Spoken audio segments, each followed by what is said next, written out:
गोरखपुर में मौजूद हूँ।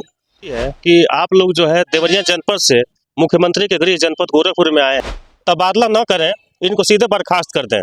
गोरखपुर की जो घटना है, कहीं ना कहीं यहाँ पे सरकार की भी छवि इससे खराब हो रही है। अगर पत्रकार के साथ ऐसी घटना होगी तो आम जनता के साथ क्या होगा। ये भी एक देवरिया में भी पत्रकारों के ऊपर शोषण हो रहा है, धमकियां मिल रही हैं। सोशल मीडिया पर एक ऑडियो तेजी से वायरल हो रहा है। फिलहाल उसकी पुष्टि देवरिया न्यूज़ साइट नहीं करता है। उस ऑडियो के बारे में दावा किया जा रहा है कि गोरखपुर के एक तहसीलदार का है, जिसके बाद पत्रकारों ने अपना मोर्चा खोल दिया है। आपको बताते चले कि एक ऑडियो तेजी से वायरल हो रहा है, जिसमें तहसीलदार द्वारा एक पत्रकार को भद्दी भद्दी गालियां दी जा रही हैं। साथ ही पत्रकार के ऊपर मुकदमा करने की भी धमकी दी जा रही है। आपको बताते चले कि गोरखपुर जिले की सदर तहसील में तैनात तहसीलदार ध्रुवेश कुमार सिंह इन दिनों एक ऑडियो क्लिप को लेकर विवादों में घिर गए हैं। वायरल हुए इस ऑडियो में तहसीलदार पत्रकार को अपशब्द कहते हुए सुने जा रहे हैं। उन्होंने पत्रकार को कथित रूप से 46 बार गालियां दी। यही नहीं, बातचीत के दौरान उन्होंने महिला लेखपाल से SC/ST एक्ट में मुकदमा दर्ज कराने की भी धमकी दे डाली। ऑडियो वायरल होते ही जिले भर में हलचल मच गई। कलेक्ट्रेट परिसर में जब यह ऑडियो अधिवक्ताओं के बीच पहुंचा तो उनमें रोष फैल गया। वायरल क्लिप में वकीलों को दलाल कहे जाने की बात भी सामने आ रही है। इसके बाद जिला अधिवक्ता संघ ने तहसीलदार के खिलाफ मोर्चा खोल दिया है, जिसकी जानकारी होते ही पत्रकारों में उबाल आ गया। प्रशासन व पुलिस अधिकारियों से इसकी शिकायत कर कार्रवाई की मांग की गई है। मामला ज़्यादा तूल पकड़ा तो DM ने तहसीलदार को चार्ज से हटा दिया है। वहीं DM ने जांच के आदेश दिए हैं। कैपियरगंज के तहसीलदार ज्ञान प्रताप सिंह को सदर की जिम्मेदारी दी गई है। हालांकि वकील सस्पेंड करने की मांग कर रहे हैं। आइए आगे उस वायरल ऑडियो को सुनिए, जो सोशल मीडिया पर तेजी से वायरल हो रहा है। इस वायरल ऑडियो की पुष्टि देवरिया न्यूज़ साइट नहीं करता है।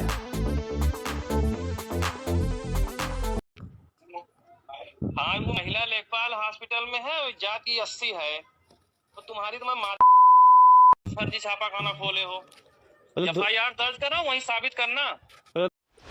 नमस्कार, इस वक्त मैं मुख्यमंत्री योगी आदित्यनाथ के शहर गोरखपुर में मौजूद हूँ। आपको बताते चले कि आए दिन पत्रकारों के साथ कोई ना कोई वारदात हो रही है, पत्रकारों का शोषण हो रहा है। ऐसी ही एक घटना गोरखपुर में देखने में आया है, जहां पे एक तहसीलदार के द्वारा एक पत्रकार को फ़ोन करके गाली दिया जा रहा है और ये वीडियो और ऑडियो इसका काफ़ी वायरल है। क्या पत्रकार को खबर चलाना इतना भारी पड़ सकता है, जिसमें उस तहसीलदार के द्वारा लगातार धमकी भी दी जा रही है, FIR दर्ज कराने की धमकी दी जा रही है, साथ ही भद्दी भद्दी गालियां भी दी जा रही है। हमारे साथ वो पत्रकार साथी मौजूद हैं। आइए हम उनसे जानते हैं कि पूरी घटना क्या थी, क्या ऐसा हुआ था जिसमें उस तहसीलदार के द्वारा पत्रकार को गाली दी गई। आइए हम इनसे हम जानते हैं। सबसे पहले अपना नाम बताइए। मेरा नाम पवन गुप्ता है। एक मामला सामने आया था जिसमें तहसीलदार के द्वारा आपको गालियां दी जा रही हैं, साथ ही धमकी दी जा रही है मुकदमा करने की। क्या वो पूरा मामला था? मामला ये था कि जो तहसील गोरखपुर में जो सदर है, इसमें व्याप्त भ्रष्टाचार है। इस भ्रष्टाचार के खिलाफ हम चरणबद्ध तरीके से खबर चला रहे थे। उसमें बहुत सारी कमियां थीं, उसको लेकर हम उजागर कर रहे थे। फरियादी हमेशा दौड़ते रहते हैं, उनकी सुनवाई नहीं होती है। लेखपाल अपने हलके में निवास नहीं करते हैं। मुंशीगिरी चरम सीमा पे है। उसके अलावा वहाँ के जितने अधिवक्ता थे तहसील के, उसको लेकर और तमाम नेता जो है अपनी प्रतिक्रियाएँ दिए थे उस कार्यशैली को लेकर। 5वें क्रम में जो है, जब हम पहुँचे 2 अप्रैल को तहसीलदार सदर के प्रांगण में, वहाँ मैं देखा कि तमाम अधिवक्ता नारेबाजी कर रहे थे, जिंदाबाद मुर्दाबाद के नारे लग रहे थे।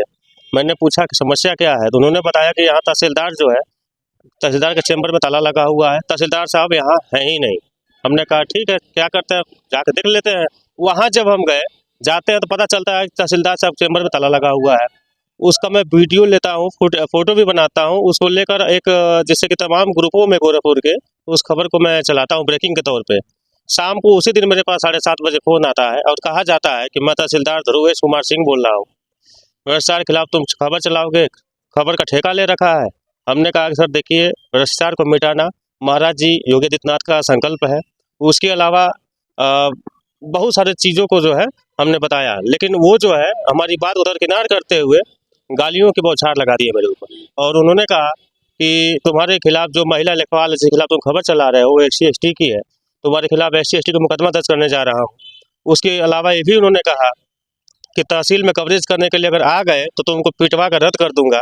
मेरे ऊपर गालियों को बौछार देते हुए मैं महोदय महोदय करता रहा हूँ। वहाँ उस ऑडियो में सुनते होंगे, आप देखते भी होंगे कि मैं महोदय महोदय कर रहा हूँ, लेकिन उनका पसीना सीना जो है थोड़ा भी नहीं पिघल रहा है। ये पत्रकार से कैसे बात की जाती है। उनके कार्यशैली से मैं और तमाम संगठन गोरखपुर के और तमाम प्रदेश के संगठन जो है उनमें रोष है। अधिवक्ताओं में रोष है, क्योंकि हमको तो फिलहाल दलाल बोला ही, अधिवक्ताओं को भी उन्होंने दलाल बोला है तहसीलदार सदर ने। जिलाधिकारी पास भी गए थे, तो इस पे जिलाधिकारी जिलाधिकारी के वहाँ हम लोग उसे 3 तारीख को गए थे, 3 अप्रैल को। वहाँ जिलाधिकारी महोदय से मुलाकात नहीं होती है, वहाँ ज्ञापन दे दिया जाता है, कार्रवाई के लिए आश्वासन भी दिया जाता है। उसी दिन शाम को जो है इनका जो प्रतिशत में मतलब उस पद से हटा दिया जाता है, तहसीलदार पद से इनको हटा दिया जाता है, प्रतिशत कर दिया जाता है। लेकिन सवाल ये खड़ा होता है कि क्या एक भ्रष्टाचार के खिलाफ खबर लिखना, प्रतिशत जो किया गया इनके द्वारा जो है, क्या ये सही है? क्या ये सज़ा है? अगर किसी को गाली देकर जो है इस तरह अपमान करना, क्या ये सही है? मेरी मांग यही है कि ऐसे भ्रष्ट जो तहसीलदार हैं इनके खिलाफ मुकदमा पंजीकृत किया जाए उन धाराओं में। उसके अलावा जो है मेरी मांग ये भी है कि इनको तत्काल प्रभाव से निलंबन करते हुए जो भी विधि कार्रवाई करनी है उसको किया जाए। इसको लेकर आप क्या योगी आदित्यनाथ जी से मिले? इसको लेकर अभी तो माननीय महोदय मुख्यमंत्री महोदय से नहीं मुलाकात हुई है। इस मामले को लेकर प्रथम जो सूचना रिपोर्ट के लिए हमने जो है दर्ज कराने के लिए थाना रामगलताल थाने में तहरीर दी है। उसको लेकर अभी वहाँ के SHO का आश्वासन दिया। आप लोग जो है देवरिया जनपद से मुख्यमंत्री के गृह जनपद गोरखपुर में आए हैं, कहीं न कहीं ये लगता है कि आपके द्वारा आपके चैनल के माध्यम से मैं कहना चाहता हूँ कि देवरिया के पत्रकारों में खासकर जो चैनल जो आज हमारे पास जो पत्रकार आए हुए हैं उनको मतलब मुझे ये लगता है कि कहीं न कहीं पत्रकार एकता में इनका सही में विश्वास है। सही में लगता है कि पत्रकार के हित में कुछ न कुछ करनी चाहिए ताकि पत्रकार एकजुट हो सके और एक मुहिम छेड़कर पत्रकारों के प्रति जो है एक नया कोई नियमावली बनाया जा सके। ऐसे भ्रष्ट और गालीबाज तहसीलदारों का तबादला न करें, इनको सीधे बर्खास्त कर दें और इनके ऊपर ऐसे संज्ञेय अपराध मुकदमे दर्ज हों ताकि भविष्य में 100 बार सोचें कि हाँ ऐसे पत्रकारों के साथ नहीं करना चाहिए। पत्रकार होता क्या है? पत्रकार तो एक लोगों की आवाज़ जो है सरकार की आवाज़ को लेकर समाज तक बांटने का कार्य करता है। उसको जब ये जो है गालियाँ गुप्ता सुनने को मिलेंगी तो ये बताइए और पत्रकारों का मनोबल क्या होगा? आप माननीय मुख्यमंत्री जी से क्या निवेदन? मेरा निवेदन यही है कि ऐसे भ्रष्ट जो है जो तहसीलदार हैं, जिस हिसाब से जो गाली देते हैं पत्रकारों को, उसके अलावा और भी जो जिम्मेदार हैं उन पर कड़ी कार्रवाई हो ताकि फ्यूचर में किसी भी पत्रकार के साथ ऐसी घटना ना हो। मेरा कहना ये है कि देखिए, जिस प्रकार पत्रकारों के ऊपर लगातार हमले हो रहे हैं, जैसे देखा जाए सीतापुर में जिस पत्रकार को निर्मम तरीके से हत्या कर दी जाती है वाजपेयी जी की, उसके अलावा सुनने में भी आया कि देवरिया में भी पत्रकारों के ऊपर शोषण हो रहा है, धमकियाँ मिल रही हैं। और आप देख भी रहे होंगे, ताज़ा एकदम जीता जाता उदाहरण है कि गोरखपुर में मेरे साथ ये अन्याय हुआ है। आखिर पत्रकार कब तक गाली सुनेगा? जहां एक तरफ कोर्ट से लगाए सरकार भी दावे करती है कि पत्रकार को सुरक्षा दी जा रही है, पत्रकार की बात सुने अधिकारी जो है।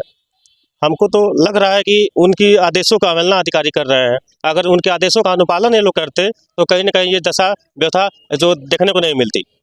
तो जैसा कि आपने देखा कि पूरी जानकारी क्या इनके साथ घटना घटी है, सारी जानकारी इन्होंने दिया।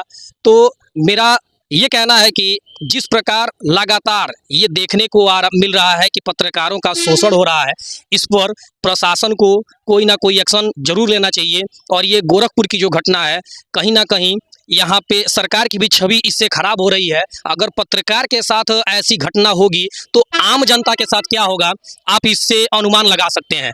तो अब ये देखना ये होगा कि गोरखपुर मुख्यमंत्री योगी आदित्यनाथ का जो शहर है, यहाँ के जो भी प्रशासनिक अधिकारी हैं वो इस पर क्या कार्रवाई करते हैं या इनके द्वारा क्या कार्रवाई की जाती है, क्या इस पीड़ित पत्रकार को न्याय मिलेगा कि नहीं मिलेगा, आइए हम आगे अब इसकी जानकारी आप लोगों को देंगे।